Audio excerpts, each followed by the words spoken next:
think the first time I showed you this chart, you thought it was rather complicated, but by this time I hope you're getting used to it. When we were looking at the Torah, we were looking at how we took the Yahwist and the Elohist to form a joint book that told a lot of stories. Then with the priestly source and the redactor or the editor gave rise to the Torah. We didn't say too much about Deuteronomy until a week or so ago when we talked about the fact that there was a document that was found in the temple when Josiah was having the temple renovated, and that turned out to be this thing, what we call Deuteronomy 1, which was what we call the Deuteronomic Code. And last week we talked about what was in that Deuteronomic Code along with a lot of the other laws that we find in the Torah, and saw how extensive how extensive it was that God gave commands to these people that they should obey, and a tremendous number of commands. Remember how many there were? 613 different commands. We talked a little bit about DRT2, and that is, it's things that were added to that Deuteronomic Code. Some of that we talked about a couple of weeks ago. It tells why this particular incident took place, namely the fact that Moses was addressing the Israelites just before they crossed the Jordan River to go into the land of Canaan after wandering in the wilderness for about 40 years, according to the Bible, and after a couple of centuries of captivity in Egypt. Talked about why he wanted to address the people.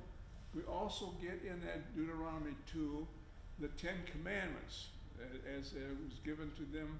In other words, the commands that they should follow that would apply to the material that's in the Deuteronomic Code.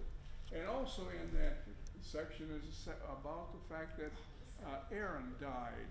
Aaron died, and they talk about the fact that he died. That's in chapters 1 through 10. 11 through 26 are the DRT1R1 or the code. The rest of what we have here is about 6 other chapters that deal with some other material that allow the Deuteronomist, the person that's writing this, to put an end to this book. That's not really quite true. There seems to be a whole lot more to it than that, and maybe we'll get into that. First of all, we get to Deuteronomy 10, which talks about the fact that Aaron died. I think I have a picture of Aaron. He died. There's him being laid out and taken to his burial. Then when we get to chapter further, get into the anointing of Joshua. In other words, Joshua is going to be made the successor to Moses. I want to get a little closer to this. I move slowly now.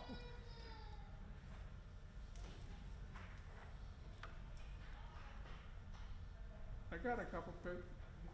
Then Moses summoned Joshua and said to him in the sight of all Israel, "Be strong and of good courage, for you shall go with this people into the land which the Lord has sworn to their fathers to give to them, and you shall put them in possession of it.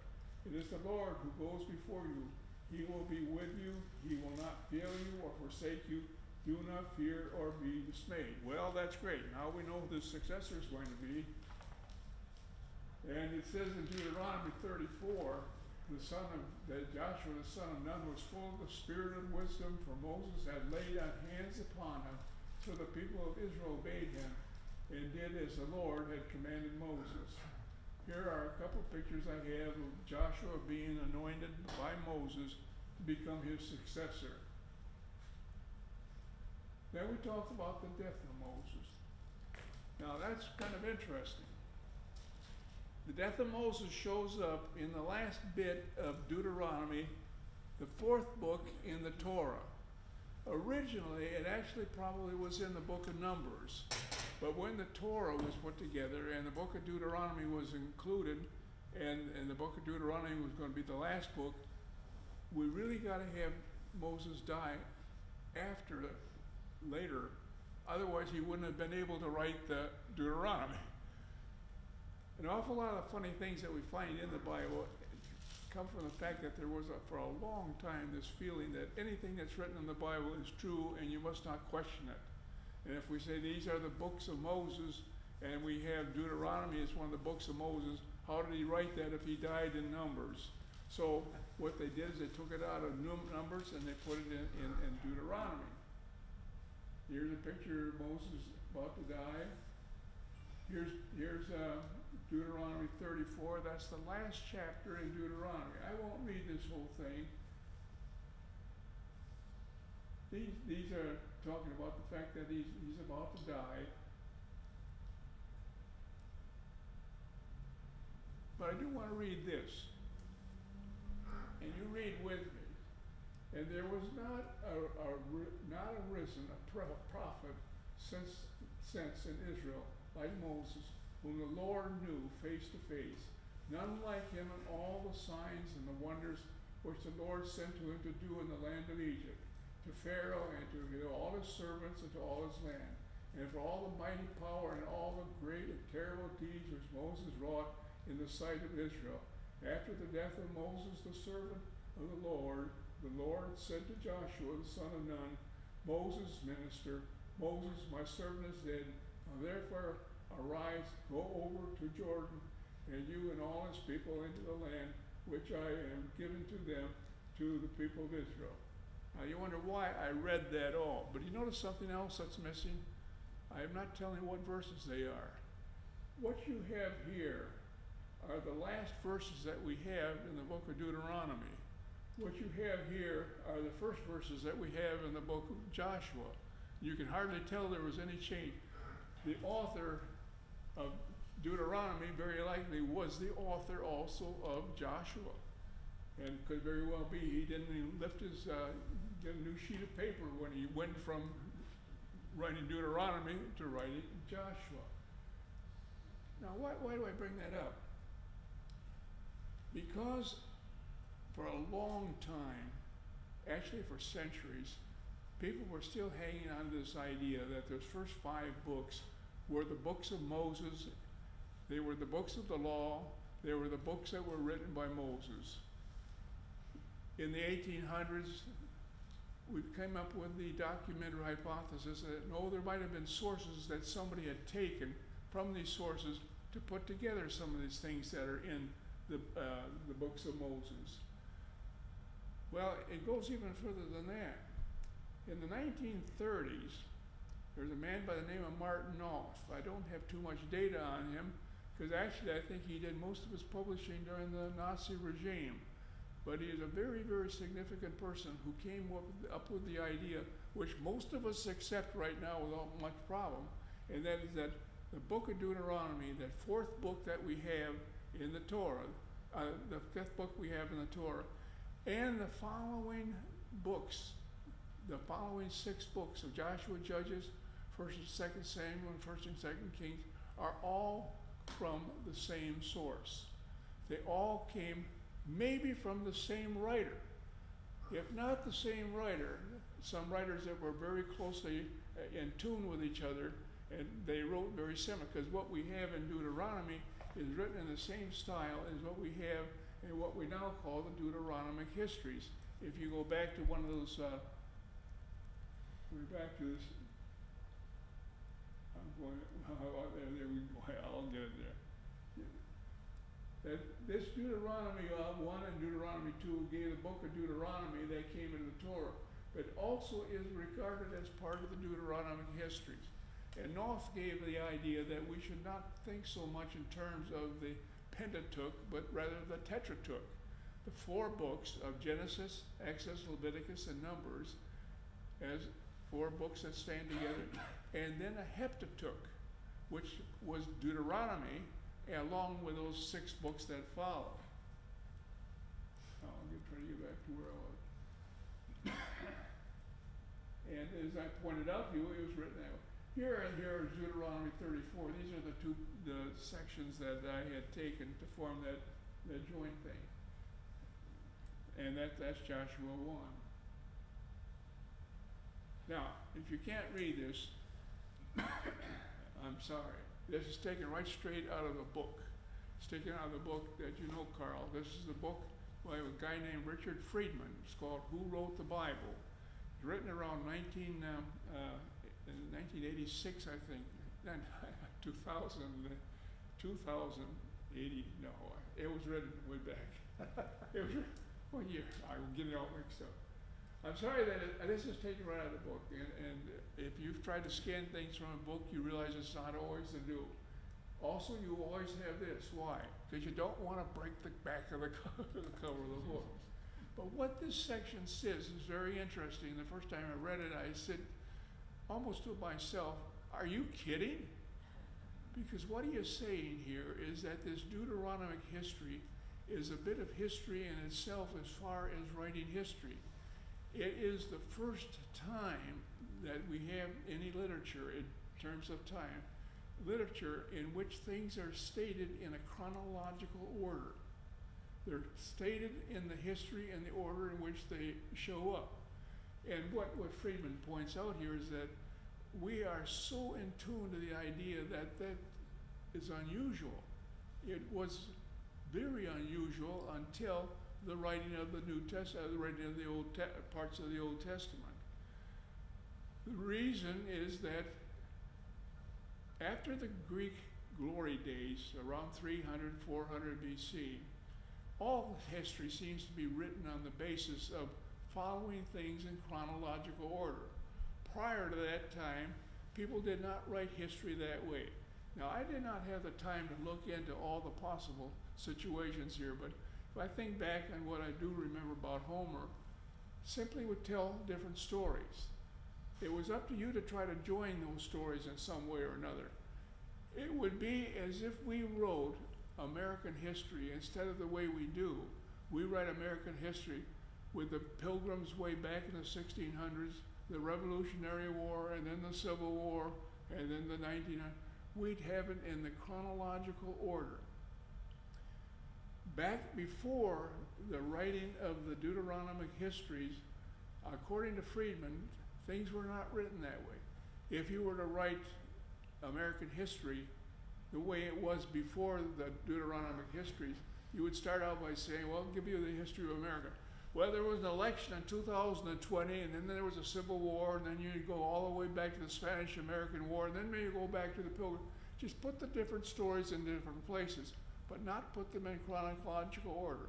Now, you look shocked, but I didn't realize it, but that probably is very true, that prior to the situation that we're looking at right now, namely the Deuteronomic histories, that we did not have things in a chronological order in terms of when these actual events took place. Friedman makes the statement that he thinks that the history that we are looking at in the Bible is the oldest example of looking at history written in the chronological order. The first thing that went to my mind is, I don't believe it. I want to find out if that's true. And I thought, well, I'll find out about Herodotus, who is considered to be what? The Greek who is regarded as the father of modern history.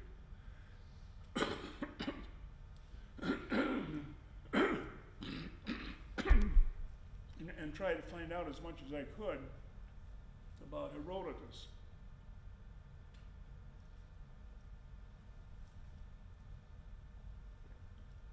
That's when I encountered something I find very interesting about trying to get evidence of something. It's easy to get evidence of something that may have happened, but it's very difficult to find evidence of something that did not happen. You follow? This shows up very often in archaeology as well. Another archaeologist will, and I'll give you an example of that later on, not today probably. But the absence of something is never necessarily evidence. Evidence can be considered when there's something absent. Try to find out whether or not Herodotus wrote things in a systematic order. And you find it's hard to find what he did or did not do. But you look at the Herodotus himself, you come across something rather interesting. This Deuteronomic history that we're talking about, we can date almost exactly when it was written. Now I'll tell you why. It's based very much on the discovery of that manuscript that was found in the temple.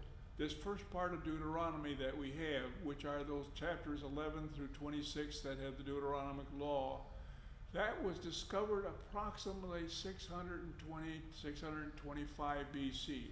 We know that the great Reformation that Josiah instigated after the discovery of the Deuteronomic law, that Reformation took place in 622 BC. So the book of Deuteronomy, as we find it in the temple, most scholars are quite convinced it was something that was planted there and meant to be discovered so that people would read it and see that they were not obeying the law that well.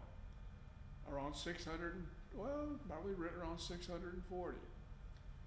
Herodotus wrote his great history. Herodotus wrote a 9-volume history, and it's called Histories. And the last 4 of these volumes deal with the history of the Greco-Persian War, when the Persians tried to conquer Greece. And they were published when? In 322 BC, 300 years after the Deuteronomic histories were written. In other words, the Deuteronomic histories have been around for a long time before Herodotus even made an attempt to put things in a chronological order. Friedman is probably correct that the Bible is unique in being one of the first examples that we have in ancient literature in which we are dealing with history given to us in the order of the events that took place. That is rather significant because what we find is that the events that took place tell us an awful lot in many different ways. Let me tell you a little something that's, to me, quite interesting. If in your mind, I don't want to go all the way back to that chart again. In the Torah, we have 5 books. In the Deuteronomic history, or the book of Deuteronomy, let's say, just the book of Deuteronomy, the 4th book is unique. It's written in a somewhat different language. It's obviously written by somebody else. Now, let me tell you another thing that's quite interesting about this. In the Deuteronomy, in the book of Deuteronomy, the brother of Moses, Aaron, is mentioned 2 times. Aaron is mentioned in terms of the fact that he died, and Aaron is also mentioned the fact that he was associated with the golden calf incident. In the 3 books that precede that, namely Exodus, Leviticus, and Numbers, Aaron is also mentioned 299 times. Now, there's a real big difference between 2 and 299. In the book of Deuteronomy, we do not find Aaron as being a predominant individual. In the other books, we find that Aaron is a very predominant individual. As a matter of fact, when we go back and read about the times that we had with Moses and Aaron appear before Pharaoh, guess who's doing most of the talking? Aaron. When we find a rod being held up and then turned into a serpent, whose rod was it? It was Aaron's. Who stood up and started the plague of the frogs? It was Aaron. Over and over, Aaron keeps showing up. When we go through the rest of the Bible, at times we find some very interesting things, some very strong support of Aaron, and then on the other side, very strong support of Moses. Moses and Aaron, one on each side. Well, that became apparent to me, about 1.5 years ago, when I was about ready to go through a series of lessons on the Israelites leaving Egypt and going to Canaan. And as I started reading this, I realized there's something funny here. Moses is not a big figure all through all these things. Why is this true? And I decided I'd better find out what has happened. Now, I'm only going to tell you a little bit of it right now. What we have here is an excellent example of how all of history and the direction that it goes can be changed in a matter of one day, or even in some cases, even a half a day. I'm not going to tell you what that day is, because I think we have to build up on the history to get to that day to see why that day turns out to be so significant. In my mind, I thought about it this way, and that is that if you were to tell somebody what had happened that caused this rift between Moses and Aaron, if you were to tell them only in terms of that one incident, it would be like the same thing as saying to you right now, let me tell you about the Civil War. The Civil War was fought at the Battle of Gettysburg, period. Now, it's true that the Battle of Gettysburg was a telling part of the war, and the Union won that battle, and that was the turn of the tide, and the Union was saved. But if you take a look at the Battle of Gettysburg and you look at the Civil War, you find out the Civil War really got started way back when. When the Pilgrims first landed up in New England, at the same time some southern and established a rather democratic situation, where down south there were a bunch of planters that were coming in that developed an economic situation that was based on slavery, and there was an opposition that goes all the way back to the 1700s between the pro-slavery and the anti-slavery. That led up to what? It led up to the Civil War and all the things that led up to the Civil War. After the Civil War, was there any situations of interest? Oh yes. To this day, we find people are still concerned about some of the differences of opinion concerning the North and the South with regard to civil rights. The same thing was true. There was a lot of history, very, very significant history that led up to this one particular incident. And then after that incident, then we find a lot of changes took place that affect very strongly what we actually have in the Bible. Like I said, I could tell you what that is right now, but I think it'll help if we look at how that history was developed, so that when we get to that point, you can say, yes, this would be very significant if this actually happened, and did. Now let's take a look at the next slide.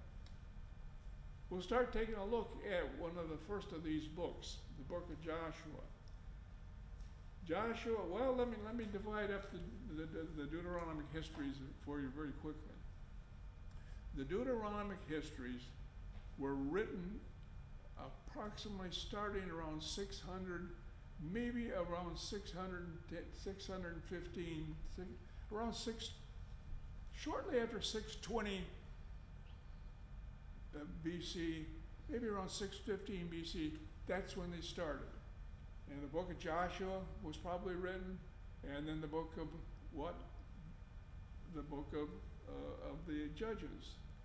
And then we get a whole lot of material, starting with the book of Samuel, 1st and 2nd Samuel. Where did this Deuteronomic historian get that information? He didn't get it out of his mind. He had sources that he looked at.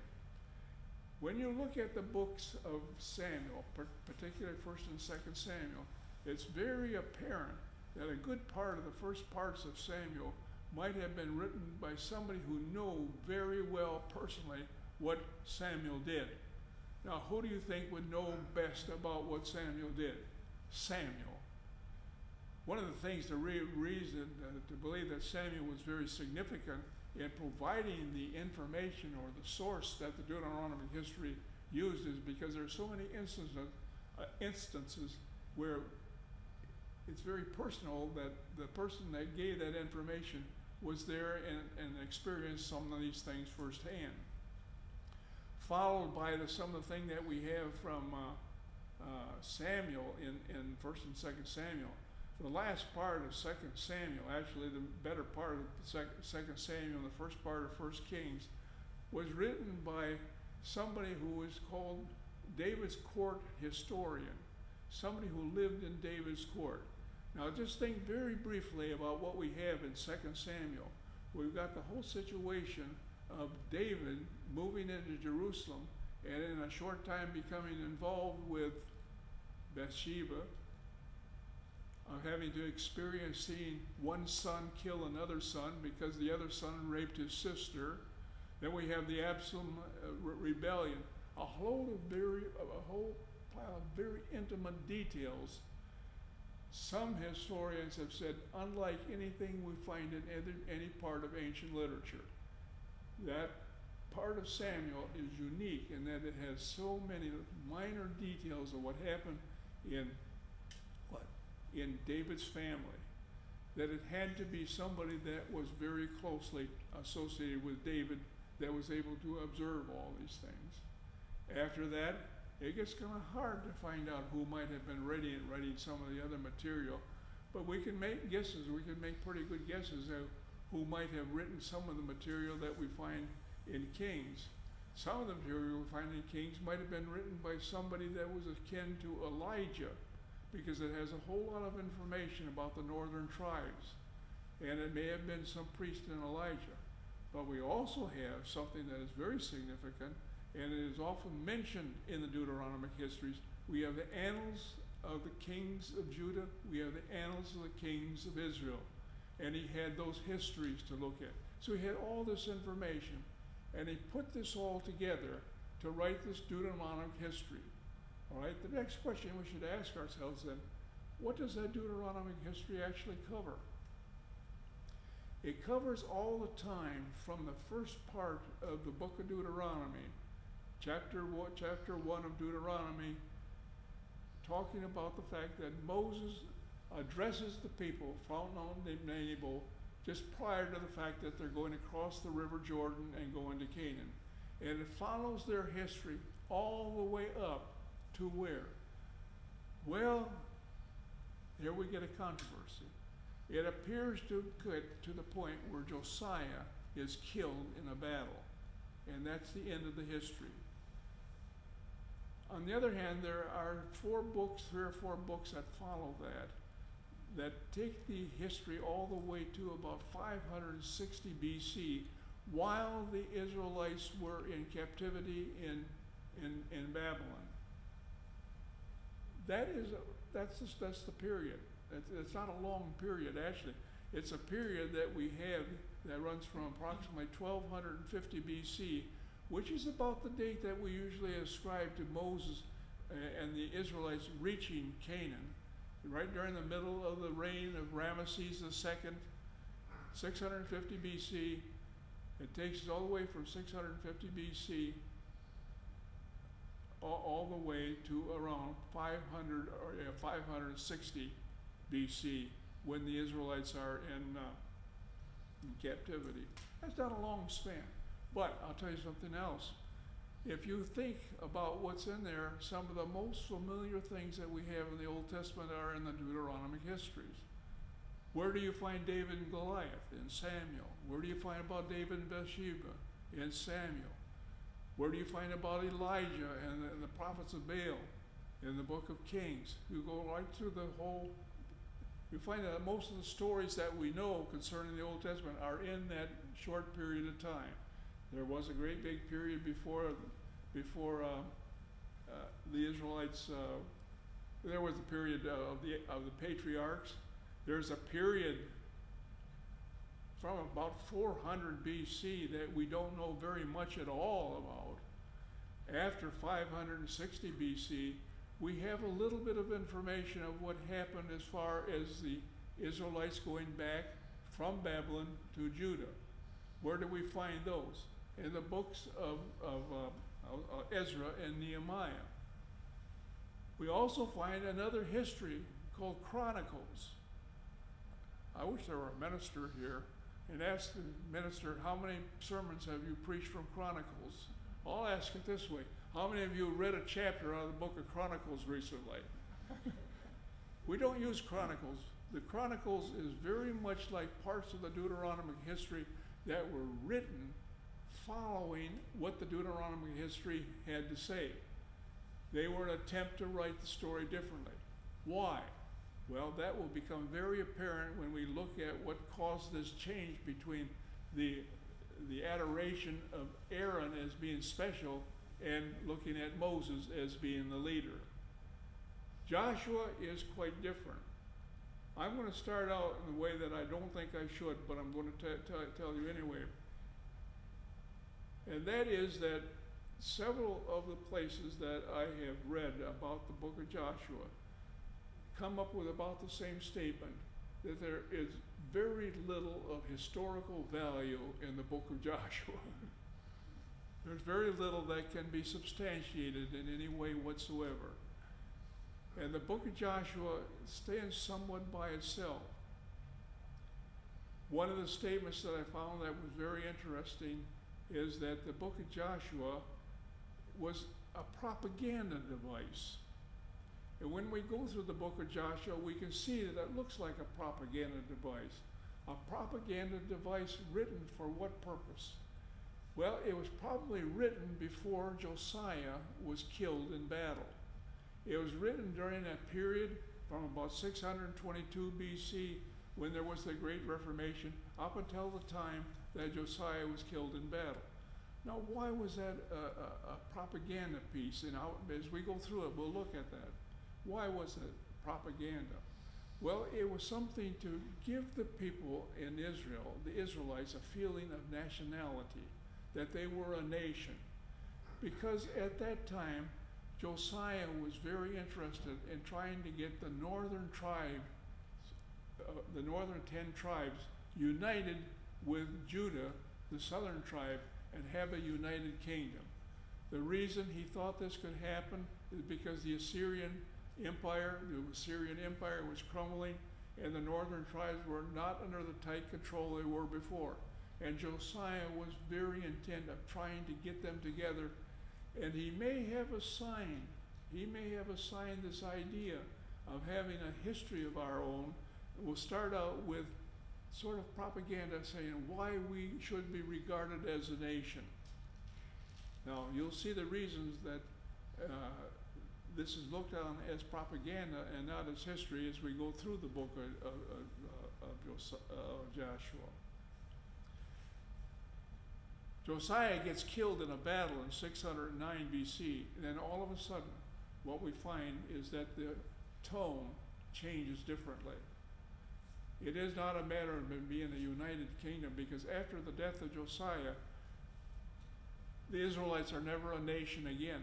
They don't even have a capital. Well, they have a king, but they never are a nation. They're always under the subjugation of Egypt or of Babylon or of Greece. There's always somebody controlling them. They were never alone by themselves as a nation.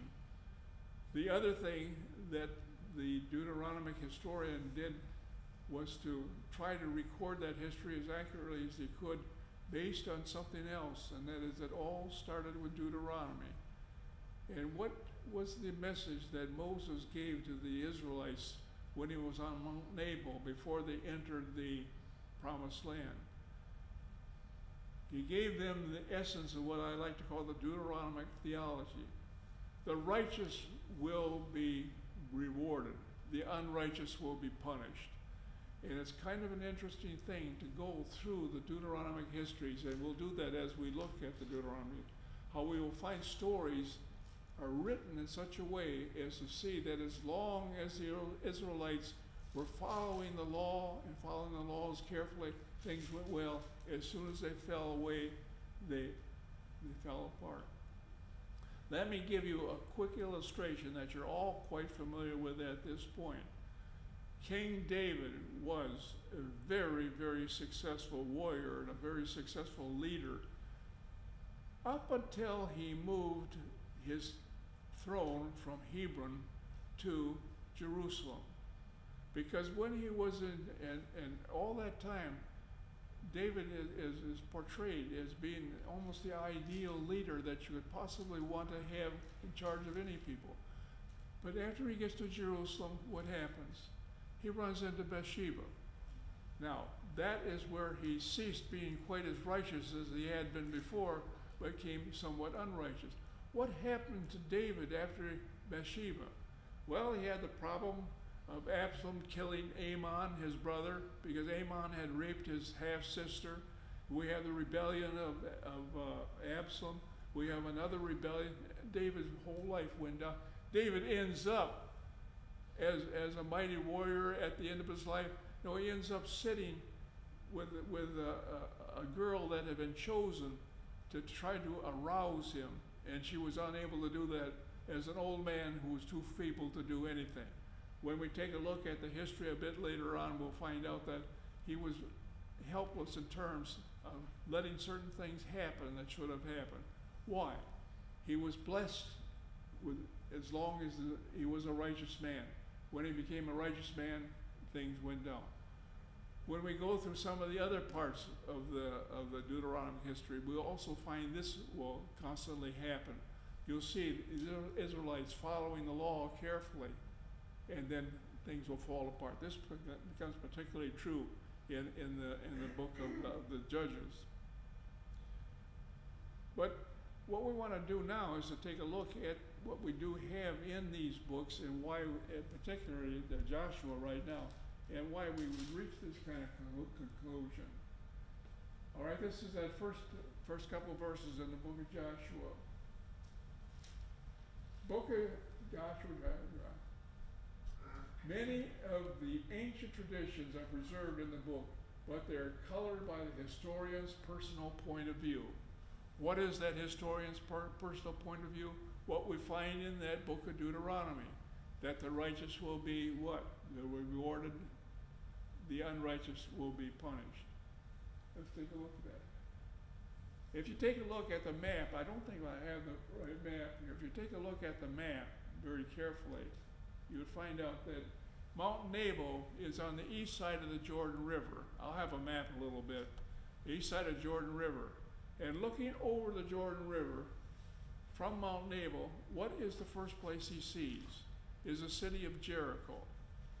Well, when we get to the story that we have in Joshua, the first part of Joshua tells in chapter 1 about what Joshua's work will be, but the second chapter gets us right away into a story involving Jericho. And Joshua the son of Nun sent 2 men secretly from Shittim as spies, go and view the land, especially Jericho. And they went and came into the house of a harlot whose name was Rahab, and lodged there. And it was told to the king of Jericho, behold, certain men of Israel have come here tonight to search out the land. Joshua sends 2 spies to search out the land, and these spies are given a sword.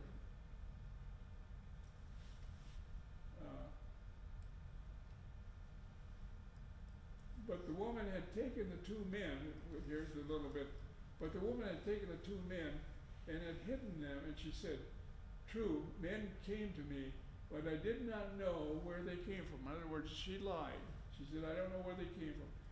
And when the gate was to be closed at dark, the men went out, and where the men went to, I do not know, she says. Pursue them quickly, for you can overtake them. But she had brought them up to the roof, and hid them with stalks of flax, which she had laid in order on the roof. And so the men pursued after them all the way to the Jordan as far as the fords, but they couldn't find it. Well, the reason they didn't find them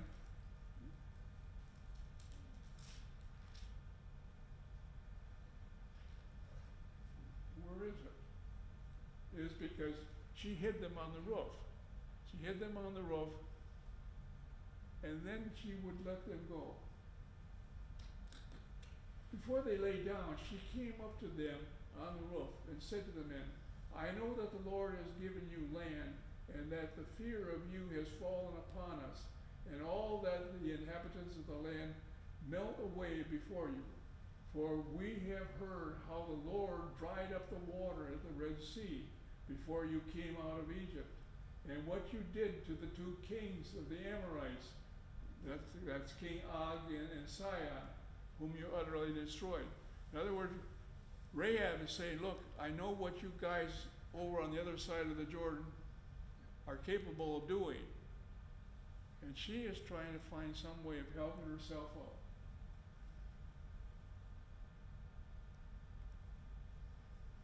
Then she said, now, then, swear to me by the Lord that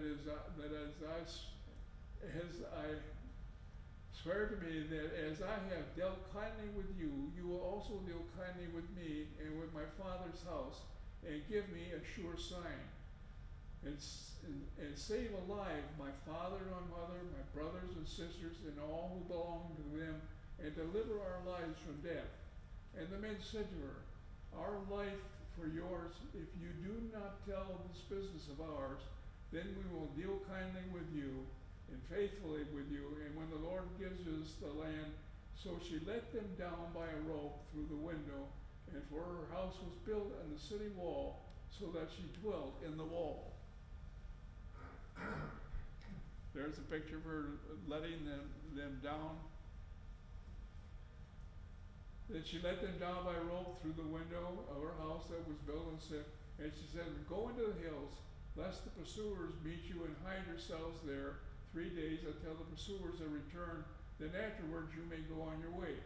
The men said to her, we will be guiltless with respect to this oath of yours which you have made. Behold, when we come into the land, you shall bind this scarlet cord in the window through which you let us down, and you shall gather into your house your fathers and your mother and your brothers and your father's family. In other words, a pact was made between those two spies and this harlot Rahab. There's a picture of Rahab with the scarlet cord that she's letting down through the window. And it stops there. We don't hear anything more for quite a while. We got to get all the way to chapter 6 before we learn. But let's take a look at this map. Here's Mount Nabal. Here's where Moses was, according to what we have in Deuteronomy. This is where Moses was when he spoke to the Israelites and told them about the fact that they had to be a righteous people if they expect to be rewarded with the land of Canaan. If they were unrighteous, it would be bad. Looking across from Mount Nabal, first place he sees here is Jericho.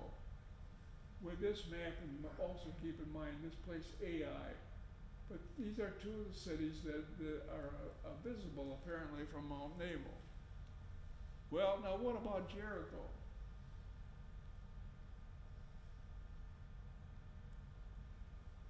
Oh.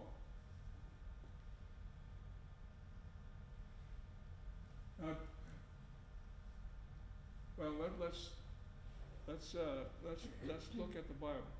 The Bible jumps from chapter 2, talking about everything of getting ready to get into Jericho, crossing the Jordan River, of getting into Canaan itself, and getting ready to do something about Jericho. Now, is there anybody here that doesn't know what happened to Jericho? I mean, I don't want to go through the whole bit of the story of the fall of Jericho. Now, Jericho was shut up from within and without because of the people of Israel. None went out and none came in. And the Lord said to Joshua, see, I have given into your hand Jericho with its king and the mighty men of valor. You shall march around the city, all the men of war going around once. Thus you shall do for 6 days. Well, this is the familiar story. And the 7 priests shall bear the trumpets and the ram's horns before the ark. And the 7th day you shall march around the city 7 times, the priests blowing the trumpets. And when they make a long blast with the ram's horn, as soon as you hear the sound of the trumpet, then all the people will shout with a great shout, and the wall of the city will fall down flat, and the people shall go up, every man before him. Probably one of the most famous stories that you have in all literature, because that's exactly what happened. So the people shouted, the trumpets were blown, and as soon as the people heard the sound of the trumpet, the people raised a great shout, and the wall fell down flat. So the people went up into the city, every man straight before him, and they took the city. And they utterly destroyed all the city, both men and women, young and old, oxen, sheep, asses, with the edge of the sword. You can find any number of pictures of the tumbling of the walls of Jericho. And they burned the city with fire, and within it only silver and gold, and all the vessels of bronze and all the iron, they put into the treasury of the house of the Lord. But Rahab, the harlot, and her father's household, and all who belonged to her, Joshua saved alive. And she dwelt in Israel to this day, because she hid the messengers from Joshua and sent to spy out Jericho. So we find Rachel showing up again after the walls came tumbling down. That's a story that we have in the first few chapters of the book of Joshua. Jericho is very interesting in a lot of ways. One of them is this story. Another is this. Jericho is one of the oldest inhabited cities on the earth, dating back to 12,000 years, because it is near the Dead Sea, which is more than 400 meters below sea level, making it the lowest city in the world. Even long before the Israelites came on the scene, Jericho was a pretty well-known place, partly because where it was located, and also because of the fact that it was very old. Why would a city be inhabited, and why would a city be continually inhabited? Anybody want to make guesses? What do you think might be the controlling factor that would see to it that certain places, and Jericho is a very good example of this, would always have inhabitants there? Water. There was a spring near Jericho, a very famous spring. The fact that Jericho was so low, below sea level, there must have been underground rivers or whatever was down there. But anyway, that spring was the thing that provided the way of life for these people for thousands of years. These are some of the other old places. Described in the Hebrew Bible, Jericho is sometimes called the city of palm trees.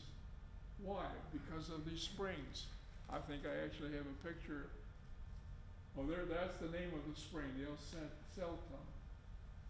That's Jericho. I think of Jericho, I see the walls come tumbling down. But as far as the Israelites were concerned and the people of that time, they looked at it as a city of palm trees. Why? Because there was plenty of water there.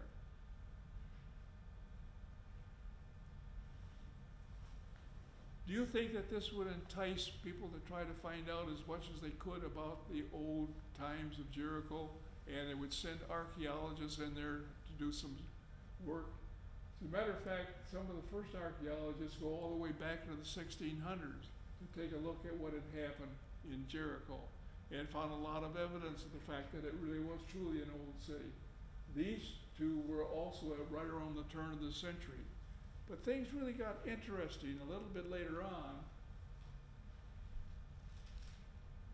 when John Garstein, a German archaeologist, went in there, and among the things that he did was he found some evidence of the fact that there had been walls there that had probably tumbled down. Did that excite people? Yes, because here was something that looks like it may have come from the Bible that could be, in a sense, verified to some degree by what the archaeologists actually had found themselves. This, when did they do this? Early part of the 1900s. That's Garstein. The next person to do this was Kathleen Kenyon, Dame Kathleen Kenyon. She was British, very famous individual. She was the one that decided to go back in the 1950s, to go back and go to Jericho, and as she wrote, to examine Jericho as an archaeologist without any biblical baggage. Now, what did she mean by that? Don't go in with any preconceived ideas that you're going to find things that verify the falling of the wall. Let's find out what really happened and then see how this all may fit in. She worked there and did a lot of publishing and got a lot of criticism for what she had published. But she had reached the conclusion that yes, there very well may have been a falling down of these walls. There may very well have been a period when Jericho had been destroyed, but it all happened about 150 years before Moses ever came on the scene.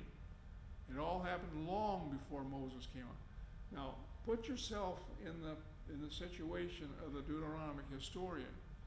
They knew about the fact, he knew about the fact that there were ruins at Jericho that would indicate that Jericho had been there a long time, and that possibly something had happened. And why not write it this way? It happened in such a way when the Israelites came into Jericho, or came into Canaan, that they were able to get control of Jericho because of this miraculous situation of the walls come tumbling down because of the blowing of the trumpets and the shouting of the people. Here's Madam Kathleen Kenyon. According to Jericho, Joshua, the walls fell after the Israelites marched the city.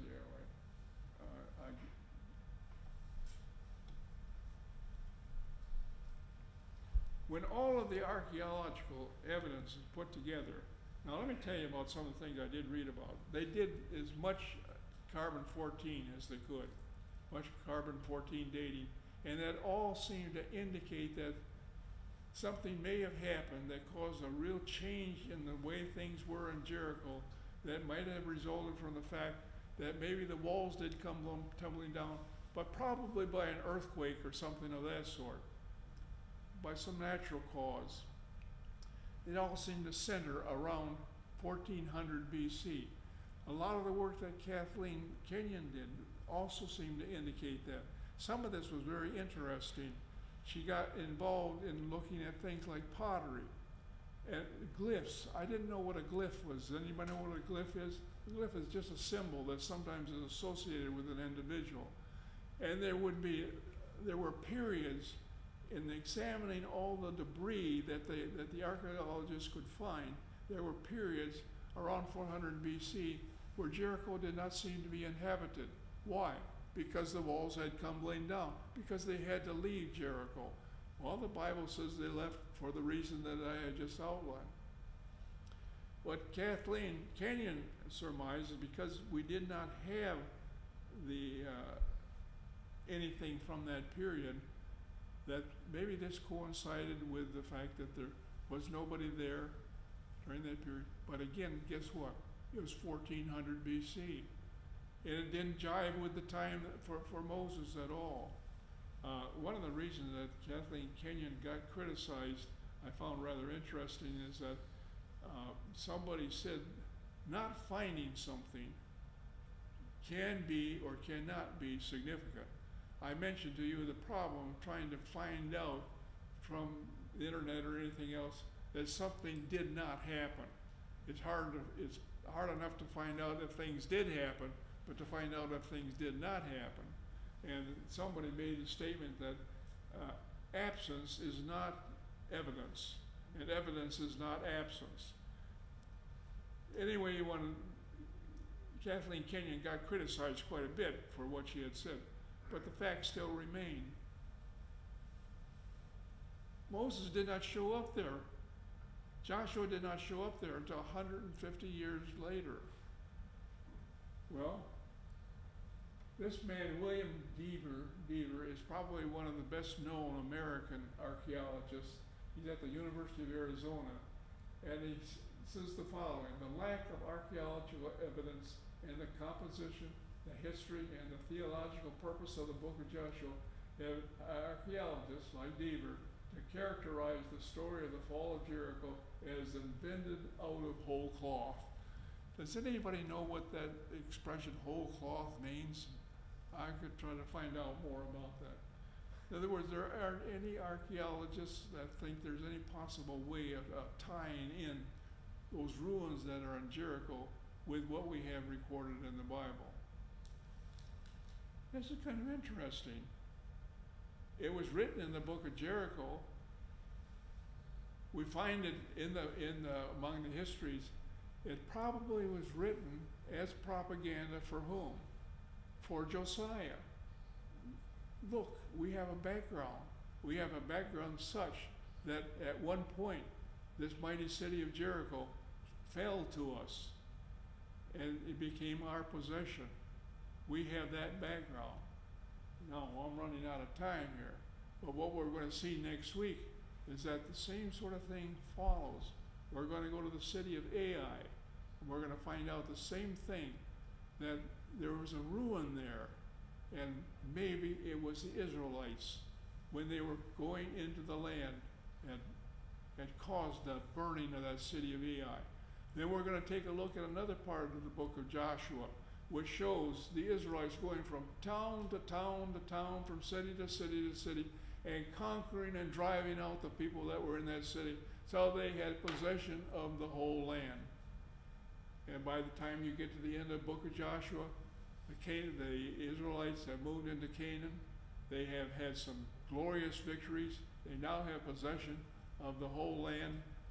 Great propaganda to give to the people and say, look, at one time you did have a country. You did have a country where the northern tribes and the southern tribes were united in one nation. You did have that country. We'll go into that in a little bit more thoroughly later on next week. But I just want to throw another little thing to think about, and that is that the next book that we have in the Bible is the book of Judges. And the first chapter of Judges is quite interesting.